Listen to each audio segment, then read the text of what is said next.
Il dit qu'il y a 11 millions d'ivrognes en Amérique. 11 millions d'ivrognes. Il dit, ce sont ses propres termes. Dans mon pays, on ne les appelle pas ivrognes, surtout les blancs.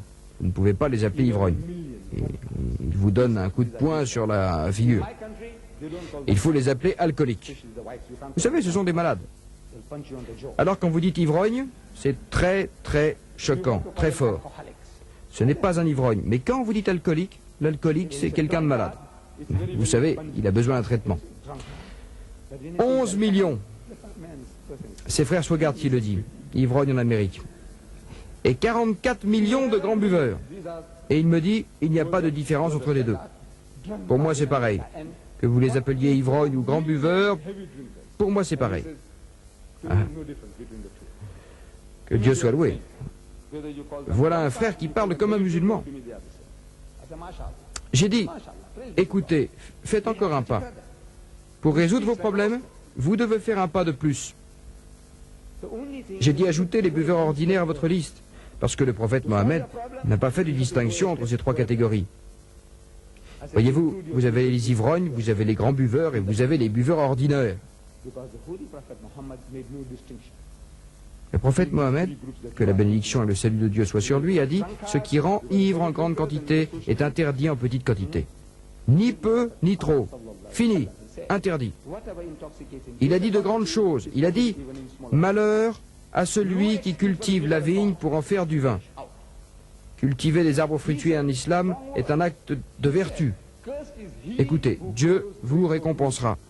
Si vous plantez des arbres fruitiers pour vendre leurs fruits ou pour les manger, Dieu vous bénira. Il vous récompensera.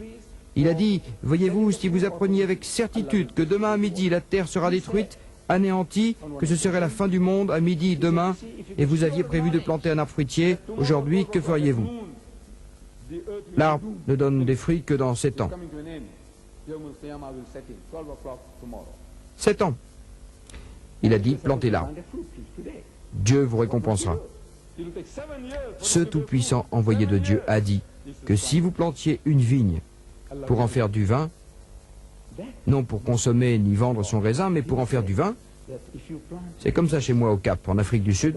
Nous avons ce qu'on appelle un climat méditerranéen et les vignes poussent magnifiquement là-bas. C'est le meilleur pays de la région pour la viticulture. Et voilà que vous héritez une terre de 100 hectares, 200 acres. Qu'est-ce que je vais faire? Je dis, planter des vignes. Le vin, il dit, qui va l'acheter? Je dis, ne vous en faites pas. Il y a ici une fabrique de vin, il y a une brasserie. Ils sont prêts à vous acheter toute votre production de raisin.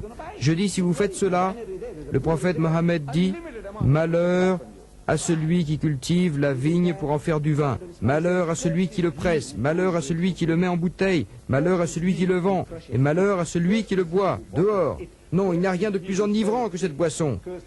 C'est l'islam. Et la solution pour l'âme est là. Abstinence totale. Par révélation de Dieu.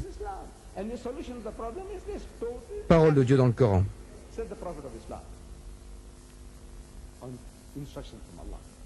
Aux croyants. Les boissons alcoolisées. Les jeux de hasard. Dans son livre, les Américains dépensent 44 milliards de dollars par an dans les jeux. Gaspillage. 44 milliards de dollars. Les jeux de hasard.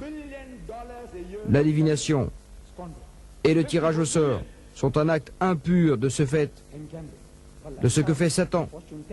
Évitez-le. Peut-être récolterez-vous le succès. Et les tonneaux de vin qui furent vidés dans les rues de Médine sont restés vides depuis. Ce seul verset donne naissance à la plus grande société de consommateurs de thé dans le monde. Ceux qui ne boivent pas d'alcool. La plus grande société du monde. Un seul mot, une seule expression. Frère Swagard parle de... Il dit on menace tout le temps le musulman de lui couper la tête, de lui couper les mains. Voilà pourquoi il ne boit pas. Si quelqu'un ne boit pas, c'est de peur qu'on lui coupe les mains, le doigt, le nez ou quelconque autre membre. Est-ce la raison? J'aimerais savoir. Vous, en Amérique, les musulmans, je sais, il y a des brebis égarées parmi nous, comme dans toute communauté. Vous ne pouvez pas dire que nous sommes tous des anges. Mais combien de musulmans sont-ils attirés par la bouteille? En Inde, au Pakistan, en Afrique du Sud, ma communauté, je me vante, dans mon pays. Peut-être est-ce le cas partout où vivent les musulmans. Je dis, nous les musulmans, nous avons le plus faible taux de consommateurs d'alcool dans le pays. Nous avons le plus faible taux de joueurs dans le pays. Nous avons le plus faible taux de prison dans le pays. Nous avons le plus faible taux de divorce dans le pays. Nous avons le plus faible taux de suicide dans le pays. Nous avons le plus haut taux de charité dans le pays. Voilà ce que l'islam a fait pour nous. Voilà, c'est l'islam. Personne ne m'a jamais menacé pour que je ne fume pas. Mon père fumait, et moi je n'ai pas touché à la cigarette. Mes enfants ne fument pas. Pas une seule fois je ne leur ai dit, un de mes fils est là avec moi, l'autre, l'aîné, est en Afrique du Sud, je ne leur ai jamais dit ne fumez pas. Jamais. Pardon, je vous demande pardon. Un ou deux de mes fils, de mes 6 frères fument. Ils fument. Mais dans ma famille, personne ne fume. De ma vie, je n'ai jamais touché à la cigarette. Personne ne m'a menacé. Mon père ne m'a pas dit de ne pas fumer. Je ne fume pas. Je ne joue pas. Je ne bois pas. Je ne courtise pas. Je ne danse pas. Personne ne m'a menacé en disant « Écoutez, si vous faites cela, vous irez en prison. Ou si vous faites cela, on vous coupera la tête. » Je ne sais pas si quelqu'un vous a dit « Ne buvez pas, sinon on vous coupera la tête. » Quelqu'un vous a-t-il dit ça ici? Quelqu'un vous surveille-t-il? Non. Je dis, en Amérique, une nation chrétienne, une grande puissance, la première puissance dans le monde, l'Amérique. Vous avez instauré la prohibition dans les années 20. Qui l'a fait? C'était vos dirigeants, des hommes que vous avez portés démocratiquement au pouvoir, au Congrès ou au Parlement. Au Congrès, on a voté une loi, la prohibition, qui interdit l'alcool dans le pays. Vous vous êtes rendu compte que l'alcool a causé un carnage dans la nation. Les malheurs, les victimes. Alors, le cerveau de la nation, les dirigeants que vous avez élus ont voté en votre nom. Ils ont voté une loi interdisant l'alcool. Aucun gouvernement arabe ne les a menacés.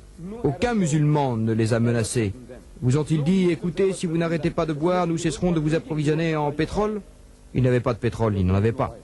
Les Arabes, ils n'avaient pas de pétrole pour vous faire du chantage.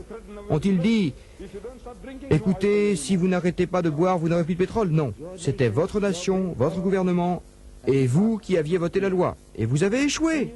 Vous avez misérablement échoué. La plus puissante nation au monde, avec le soutien du gouvernement, le cerveau de la nation, votre machine de propagande et votre police. Tout a été mis en œuvre pour faire appliquer la prohibition. Et vous avez échoué. Ce puissant envoyé de Dieu dans un pays du désert, avec une population barbare, il dit une parole, et les tonneaux de vin furent vidés à jamais. Miracle! De quel miracle parlez-vous? Ça, c'est un miracle. Avec tous les miracles, vous ne pouvez rien faire. Vos problèmes s'accroîtront. Vous avez votre poignée, c'est une poignée. Vous dites naître de nouveau. Vous dites maintenant nous avons l'esprit en nous et nous ne touchons plus à la bouteille. Je dis magnifique, chapeau, magnifique. Et toute personne qui témoigne, toute personne, sans exception, vous dira « J'étais ivrogne, je fumais de la marijuana. » Nous l'appelons Daha, Ganja. Je me droguais, j'étais intoxiqué par la drogue. J'étais dépravé, j'étais homosexuel, j'étais sodomite. Mais maintenant, je ne fais plus ces choses-là. Je dis, je vous félicite. Félicitations. Mais je dis, voyez-vous, quelque chose vous a tiré de la fange, de la boue, de la crasse. Je vous félicite, mais je dis, le système qui ne vous laisse pas tomber dans la boue est quand même meilleur. Prévenir vaut toujours mieux que guérir. Et je ne suis pas en mesure de dire à ces 55 millions d'ivrognes, avec tous vos Saint-Esprits, vos orateurs et vos prédicateurs, pour guérir des milliers de malades, vous serez incapables de résoudre des problèmes. La solution, c'est l'abstinence totale. Et la seule religion au monde qui dit « Ne touchez pas à cette pourriture », c'est l'islam.